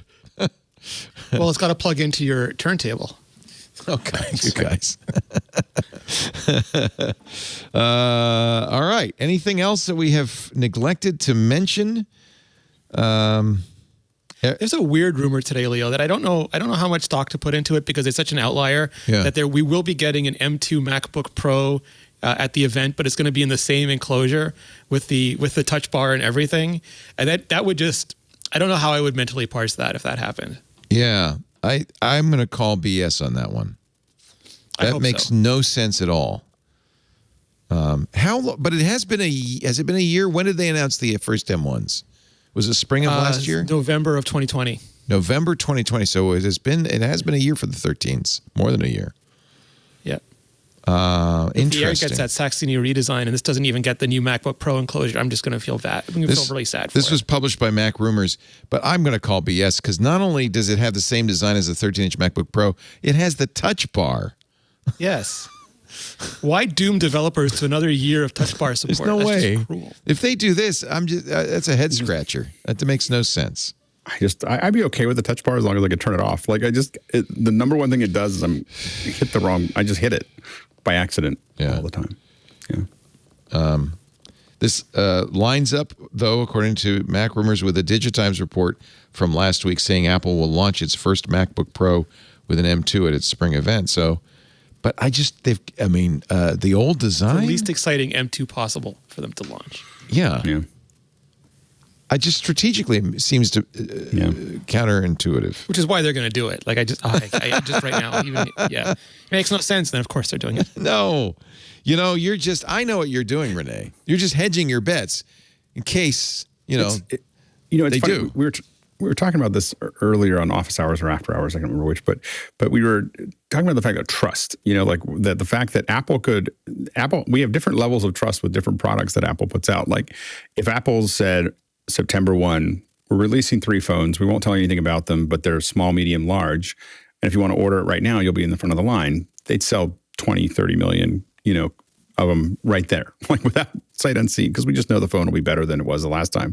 If they did that with a MacBook, I'd be like, I think I need to see it. Yeah. like I was like, I don't think I'll buy it right out of there. I need to see what they're going to do with it because I just don't have the same. I felt like we spent like 3 or 4 years in unhappiness. Okay, you hipsters, line up because look what I got: an iPhone 6S, and it's got a Courage Jack built right in. Nice. Even a fingerprint reader, a Freedom Jack. And look, they still have the plastic line on the back for the antennas because it's and that a metal home button body. Is mechanical, Leo. That's not a virtual home button. That's a mechanical home button. Yes. Sir. Oh, it feels good when you press it. That's the click of freedom. It vibrates. Right the freedom clicker. Freedom. It's freedom clicker. The freedom phone. The freedom jack. The freedom this clicker. Is John's backup phone. And by the way, John, I'm impressed. It's in perfect condition. Oh, is that his burner? If anybody wants this, this is the phone he uses when he puts AirTags in my car. If anybody wants this, John, what would you sell it for? No price at all. Can you buy an NFT of it? A headphone jack. It's got a headphone jack, and it has Humphreys McGee on the front. So that makes it even more valuable. Look at that. I'm going to put it back in the case. That's how you've kept it so pristine, isn't it? Beautiful. A vintage iPhone 6S Plus. No, 6 Plus. 6S Plus. 6S Plus. Perfect condition. A mere $8,902. How about it? Anybody? Takers? Yet. I have to say, though, and for its time, it must have been seen as huge because it's very close. It's not that small, even put next to a 12 Pro Max. It's big. Yeah, it was a big phone. Remember they walked around with different pieces of design wear to see what the right sizes were. They had all these different, everything at every quarter inch, and they just walked around. This feels right. This feels proper. This is inevitable. It's just, it must be. It must. Yes. Big bezels, though. Big bezels, Big forehead and beard. I think, as I remember, Burke made us foam core replicas because we saw the size, but we couldn't. It was baffling. So we had foam core replicas just to get an idea of what it might be like to hold it. Do we still have those foam core replicas? Because when I pass away, that should be in my auction. I'll autograph them now. All right, we're going to take a little time Autograph out. it, but don't sign it. That way people won't know. I did say I was going to ask about the Reality OS. There's probably not that much to say. It's the OS for the glasses, right? But we're starting to see more and more... The headset. We're starting to see more and more lines in operating system code and things like that. Yeah, in developer tools, and this is basically a repeat of something that actually going back to Mark Gurman, I think first reported in 2017 that there's something called ROS that's in play as Apple continues to hire more people into virtual reality and develop their own virtual reality classes. But this is the first time that we've seen it recently, and that may or may not be a sign that they still intend to release something this year or next, but it is interesting that it would appear in developer tools for people who are it's on a GitHub library created by Apple. So it exists. It's a thing. So if you want to get a jump on your tattoo, Reality OS is probably going to be a valid thing in the next year or so. Look at this. Burke apparently saves everything. This is the iBurke 6 and iBurke 6 Plus. With a little dot where the home button should be, and it's an exact foam core replica of the iPhone 6 Plus. Those should be bagged and authenticated, Leo. Yeah, Burke, will you sign these, and we can have them at your auction? How about that? That's pretty cool, isn't it? That's really cool.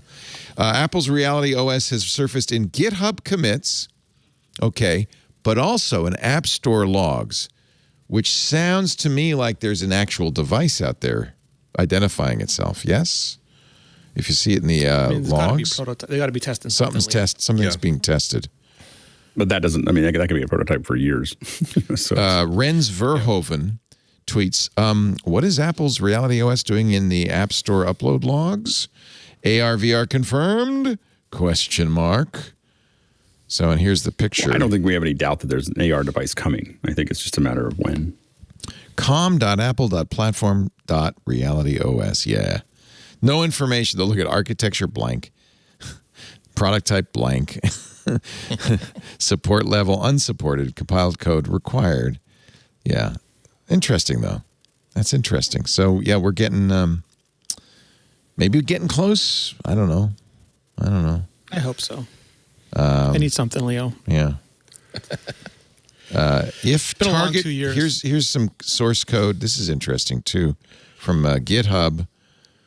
Apple force pushed the repo to hide this, but someone had grabbed the commit hash already, so you can see it.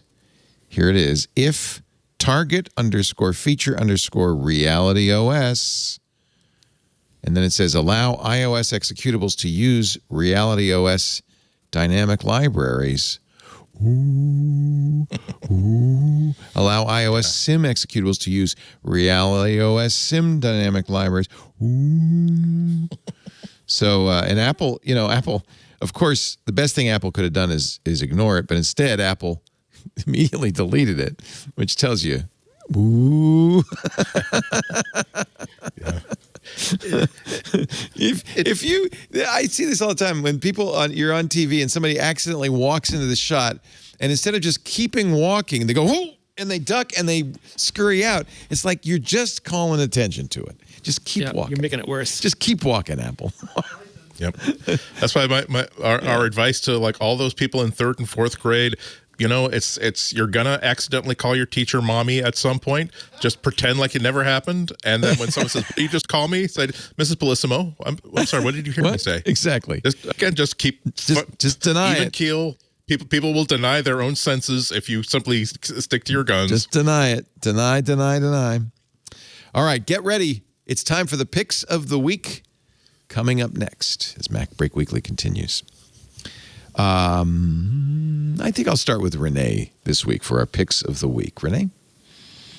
Okay, so this was something. There's a TV show on Netflix, and it's not the newest show, but it's something that surprised me. It's called Arcane, and I didn't originally watch it because it's based on League of Legends, and I have never played League of Legends, and it didn't grok with me. But then mutual friend of the show, Georgia Dow, started making videos explaining it, and I watched the videos. And I think I would actually really enjoy this.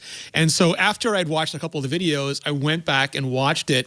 And for people who worry about this kind of stuff, it's not like canon to League of Legends, but it uses a lot of the characters and a lot of the sets and a lot of the general mythos of the game.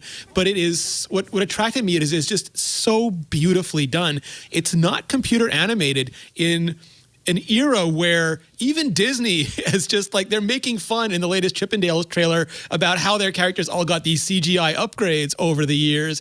This is beautiful, hand done by a French animation company. It's really gorgeous. Like, they do use models as references, but they don't even use motion capture. Like, they don't even use expression capture, which is pandemic in the industry right now. These are like, you could freeze on any frame of this, and it is gorgeous. Like, even I will say, even like beyond like the Spider-Verse style of gorgeousness, because it is hand painted to a large extent. It's frame by frame animated. Like, it's still being keyframed. And it has this luxurious palette of characters. Like, ensemble dramas we're aware of, but a lot of times it's like He-Man, it's like one character and then a few like really two-dimensional. But it has such an amazing depth to it. You have, like, the villains are all heroes of their own stories. They have characters who are trying to raise, other characters in their own image, or desperate to avoid them being raised in their own image. You have all these different relationships torn apart and slammed back together. And I don't want to say shocked, because that would be unfair to the rest of all of the Netflix and streaming shows that we've gotten recently. But I was just amazed at like a video game company did what I would call like some of the best pure art in a show that I've seen in a really long time. Really, really well acted. Like everything, the facial expressions, the action, the drama. I was blown away by this series. And I'm really happy that George introduced me to it, because it was something I just totally dismissed when I first saw it being offered to me in Netflix over and over again. From the creators of League of Legends, comes a new legend. God, is it gorgeous? Yeah, it's pretty cool. It reminds me of that magazine. What was that magazine with Mobius and all the others? I was talking. Talking about that the other day and how much I missed it. Heavy metal. Yeah. It has that real. It looks like a heavy metal come to life. It's really beautiful. I'm not a fan of animated action stuff, but I'll watch it just because of you. On Netflix, Arcane is the name. Andy Anako, pick of the week. Mine is a kind of an old favorite, but it came up like in a couple of questions on Twitter this week, and also we're kind of talking about this before the show about stuff. One of my favorite apps of all time, Downy, by Charlie Monroe, and it's an app that will just simply capture video, capture audio, capture pictures, anything that is like a piece of media that you see on a website that you want to have in your library forever or for closer examination. You just grab the URL from your web browser, paste it into Downy. It will find the actual source media file and download it to your desktop. And it just you think that you see a lot of apps that are, this is a YouTube downloader, okay, that's easy to find, and you can get those apps for free. This app supports 874 different sites that host content. So like if you're watching an instructional video from somewhere and the player that's embedded just absolutely stinks and won't let you I really need to see really, really closely what this person is doing with their hands and whether the needle that they're sewing, is it going through the stitch or behind the stitch. At some point you give up, get Downy, download it, and just use a much better video player in order to get at it. And for the sites that it's not designed to work with, there's also a guided extraction so that you can basically opens a Firefox compatible browser window, and then it will just simply in a little pane of that window, it will show you all the media sources that are coming through that window, and then you can say, well, click on one of them and tell it to please try to capture this. I use that a lot for like live arts presentations, like live operas, live theater, where it would be a shame to. Sometimes it's just such a beautiful thing that I just really, really just want to have it in my library and be able to watch it a few more times. The only thing it can't, I don't think it'll do anything really, really super shady. Like it won't steal stuff from Netflix. It won't steal stuff that's password protected. Nothing that stuff, but stuff that is designed to be free. Stuff where the content provider has done nothing to protect the content, and under the terms of the web, it's just simply a URL that anybody can grab stuff from. It'll work just fine with. It's not that expensive, and he keeps updating it and updating it and updating it, and it's just a solid piece of software. Again, highest recommendations. You will wind up using this and thanking yourself for having this thing installed. I need it because now, that I think about it, there's a lot of videos I see. I wish I could just save them. So that's what I use too. Yeah. Love it. Downy. DOWNIE. It takes a few hours. I'm sorry, I talked over you. I should have. CharlieMonroe.net. Yeah, it's for instance, like Apple, they will put the keynote like on YouTube or on other channels eventually, but I need it right now. I need to get a look at that screen grab of all the details that they flash by in 8 seconds. And yes, without any apologies whatsoever, I will use Downy to download that thing, and so I can actually save my poor fingers from having to type furiously, typing notes as the thing is happening. Anyway, nice, great stuff. Very nice. Alex Lindsay, pick of the week. With Andy's, I use it as well. I use it probably at least once a week. And I think you recommended Arcane at some point too. So I think I recommended the last two. Yeah, okay. Last two, yeah. So at some point, yeah. But, so you're 2 for 2. That's good. But the funny thing about the way Downy works is that a lot of this is just with unencrypted HLS. Basically, what it does is it sends you a segment of data, whether it's live or post, and then your player normally just throws it away, and Downy just doesn't do that. Right. Downy says, I'll just keep on taking it, and I'll just take it like 20 times together. So it'll work with HLS especially well, right? I mean, that's anything that's HLS, which is like 90% of the web delivery is HLS. And so if it's unencrypted, so a Netflix or an Apple TV might not be, but if it's just like YouTube, I pull stuff off of YouTube all the time. Like I just drag, and it'll find all of the SRTs as well. So all of your translation tracks is like, do you want English or do you want Spanish? Or yes. Do you want, so it'll grab all of that as well. So anyway, it's useful. My pick is an app for the iPhone called Shoot. And it came up in office hours, of course. I'm not sure exactly who recommended it first, but we started talking about it. And then the developer, of course, started responding to us and talking to us about it. And what it does, if I cut to it here, is it's another app like, similar to Filmic Pro that it will, here's just a live feed. Ooh, that's a good looking shot. Yeah, it's a great looking shot, and it's a live feed from the camera. That's from the iPhone from my camera. iPhone. Wow. Yeah, but what's cool is if I tap it with both fingers, it freezes. So now I'm moving my camera, but you don't. So if I want to talk about something while I'm doing it, I tap it again, and you'll see it kind of go back to live. So now it's back to live. But even better, if I want to talk about something, I can tap it with 2 fingers, and now I can circle it. So it's got a little teleprompter, and then double tap and it disappears, and I can do something else, and I double tap and it disappears, and then I tap it with 2 fingers, and it's back to live. And I can even draw over it while it's live too. So if I want to draw on something that I'm looking at, and so for the kind of stuff that we're doing when we're talking about things, it's pretty awesome. And it's I can't remember how much it is. Very little. Like $5. $5. Yeah. Worth every penny. And a great little app. And I would highly recommend it, especially if you ever want to like do something where you're I'm sending this HDMI out of my out to my switcher, but it's just such a great thing because now your phone is a telestrator on anything you want to talk about if you're teaching or talking about a subject. And so it's just they really solved that really. And it was funny because I was like, it'd be really good if I could freeze it. And then someone pointed out, they're like, yeah, just tap it with 2 fingers. And then it just froze. And then I could sit there and circle things and talk about this and talk about that. And then I can double tap and then use 2 fingers. And so once you get used to it, it's a really great way to show stuff. So anyway, that's it. It's my pick. So there are 3 ways Shoot can connect to your computer. If you've got a Mac, it'll do a USB connection. Yeah, so you don't need the HDMI. So you can use it as a web camera with the Mac. So you can just go your regular USB. So you need the camera connection kit somehow, or no? Well, no, Type you C. can just yeah. You can literally just Lightning do a Type C. Okay. Yeah, you can just put it in there and it'll just act like a web camera, and then you have those, and it's clean feed out, super useful.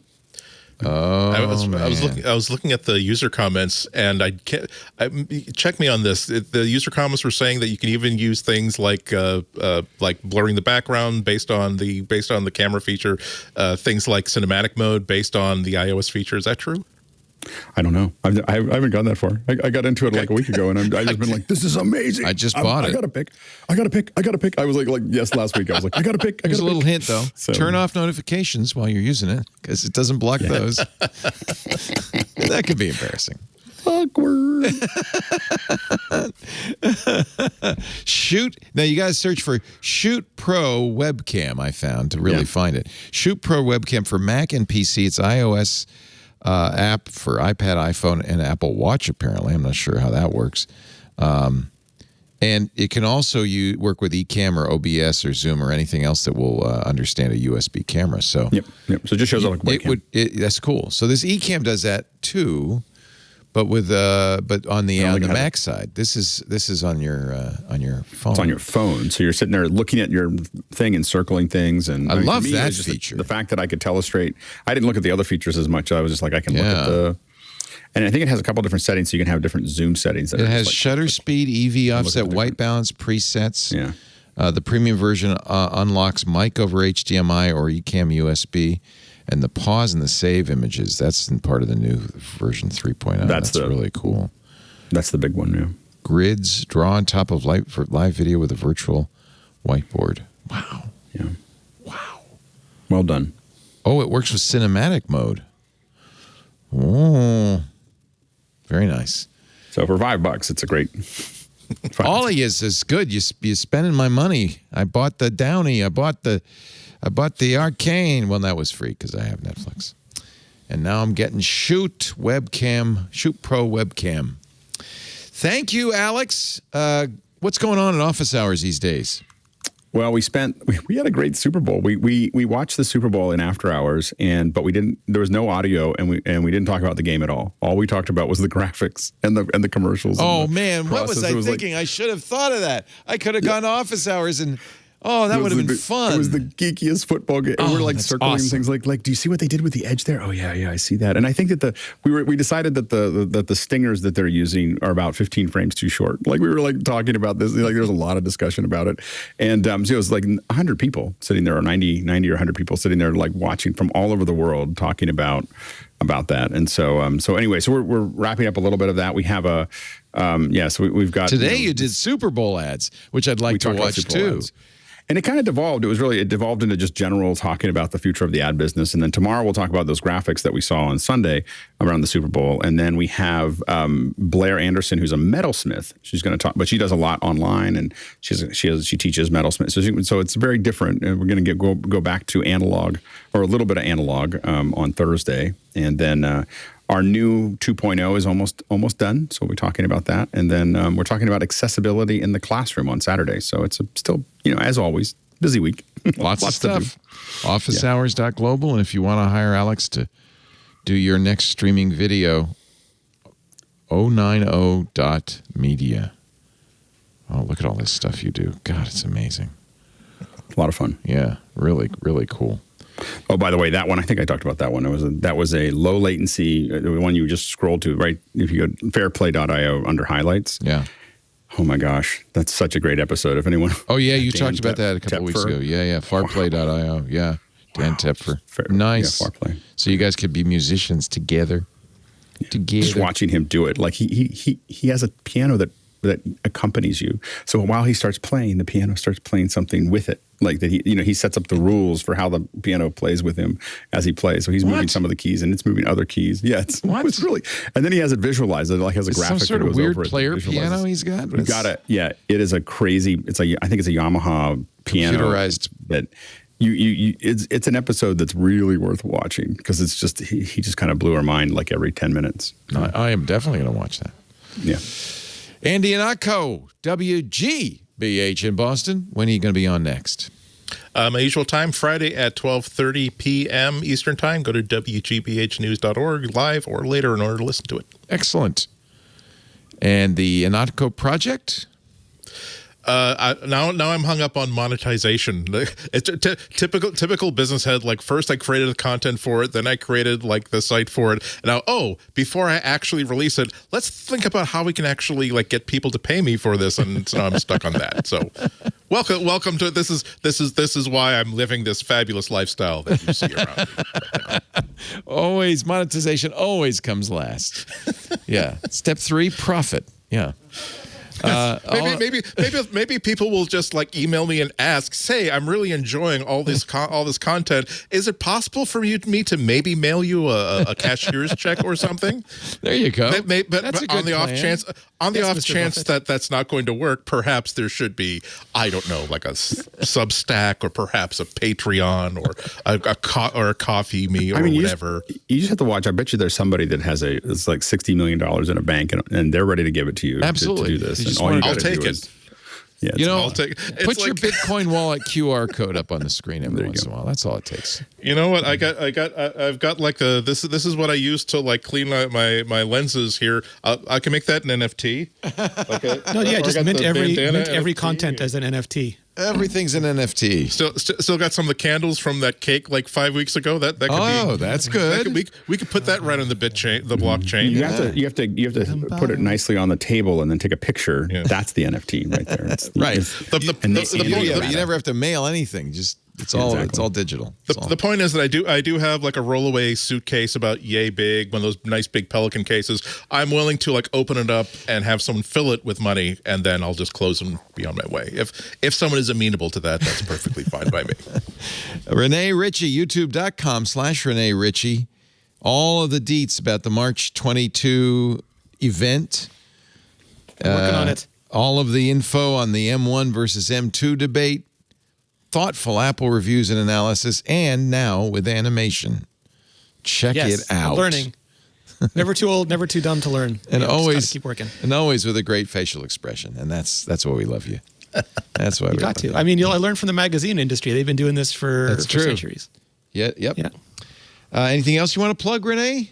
How's the weather in Montreal? Is spring here? It's -9 right now, which is a big improvement over what it was on the weekend. Jeez Louise. Oh, my God. And we thought yesterday was cold because it was 52 degrees. We were freezing. Lisa and I are going, it's cold. It's cold. -9. Thank you, Renee. Well, that's Celsius, but I mean, it's still cold. It's still cold, believe me. Yeah. It's still cold. Yeah. It's chilly. It's chilly. Yeah. We do. Thank you all. You guys are great. We do MacBreak Weekly on a Tuesday, 11 a.m. Pacific, 2 p.m. Eastern Time, 1900 UTC. I mentioned those times because you can watch us live. All you have to do is tune in live.twit.tv. There's a live audio and a live video stream. Actually, there's a variety of both there. If you're watching live, chat live at irc.twit.tv or in our Club Twit Discord. Always a lot of fun in there. I hang out in there because it's just so much fun. After the fact, of course, on-demand versions of the show available at twit.tv/mbw. There's a YouTube channel dedicated to MacBreak Weekly if you want to watch the video there. And the best way to watch, subscribe in your favorite podcast player. That way you'll get it automatically the minute it's available. And if your podcast player allows for reviews, please leave us a 5-star review. If you don't watch live, you might want to still converse. And there are 2 ways to do it asynchronously. We have our own forums at twit.community. The Twit Community Forum's really a great place, another great place to hang. And there is a Mastodon instance, which I use a lot, twit.social. And those are both free, and you're more than welcome. In fact, highly encouraged to hang out with us there. Thanks, everybody. Now it's time to get back to work because break time is over. See you next week. If you are looking for a midweek update on the week's tech news, I got to tell you, you got to check out Tech News Weekly. See, it's all kind of built in there with the title. You get to learn about the news in tech that matters. Every Thursday, Jason Howell and I talk to the people making and breaking the tech news, get their insights and their interesting stories. It's a great show to check out, twit.tv/TNW.